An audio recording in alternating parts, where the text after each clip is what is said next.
This is the real Queen Victoria. You know, when she died, she was a terrifying, fat old woman. They put up statues of her all over London. Her children, who were terrified out of their wit, didn't want the world to know that this was a woman who was through and through sensual, romantic, passionate, bad-tempered, willful. They didn't want the real story to be told. Gosh. And I mean, I've tried in my biography of her to tell the story, and now Daisy Goodwin brilliantly has brought it all to life as a drama. At first thing, then people saying, was she really that little? I mean, Jenna Coleman was very little, but they were saying 4 foot, well, 11 Jenna or something. Coleman is... I mean, when I first saw the rushes of this thing, I thought, she can never be Queen Victoria because she's so beautiful.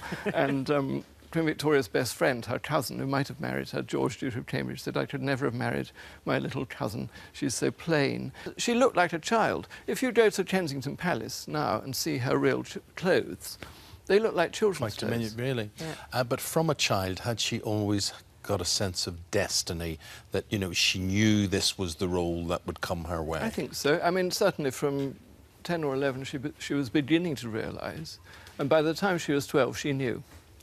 And she had an extraordinary sense of destiny.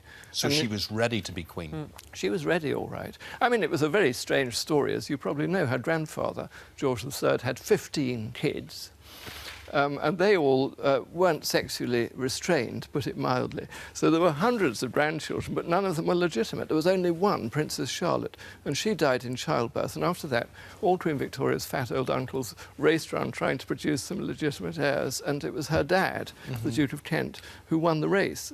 But she tried to live up then to her grandpapa, did she not, in terms of the amount of children that she had? She had 9, yes, but I mean, we haven't got onto that yet in the series. But... What about, well, we did come to Lord Melbourne. Yes. Played by beautiful Rufus Sewell, and we all fell a bit in love with him, I think. Beautiful Lord Melbourne, he was a beautiful man. Was he? Was played, I thought, beautifully by beautiful Yeah. Rufus Sewell. But what did he see Well, in the young Lord Queen M, as she Victoria? called him, he'd had a scandalous life. His wife, very famously, had run off with Lord Byron. He'd had a string of affairs. Everybody knew he had slightly weird sexual tastes, but they haven't put that into the series. I mean, he liked spanking little girls' bottoms, basically. Oh, okay. Sorry, I shouldn't say that on daytime telly. So sorry. Forget, Yeah. viewers forget I said that. But anyway, I mean, he was a figure of some scandal, in other words. And then this cynical, very funny man, who was a Regency rake, really, who was the Prime Minister, looked at this innocent, clever, animated girl, and they did. There's no question about it. They fell in love. The papers called her Mrs. Melbourne.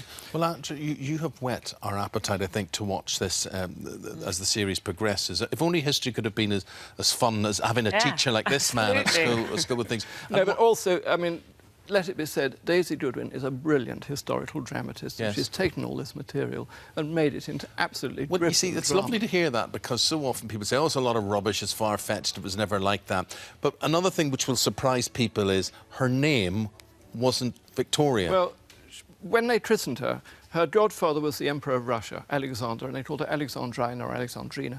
And her mother, who was German and could hardly speak English for the first 5 or 10 years of her life, called her Little Drina. And she hated being called Little Drina. And as soon as she grew up, she said, I want to be called what my mother was called, which was Victoire or Victoria. Yeah, my And word. she just chose the name. I mean, it's a bit like being called Beyonce or something. I mean, Queen it's Beyonce She now. just a made it up. made-up name. Amazing. Fascinating talking to you. Thank you for It making it is. so interesting and entertaining. Anne Wilson, thank you very much indeed. Thank you, very Andrew. much. Thank you. Goodness me. Hello, YouTube.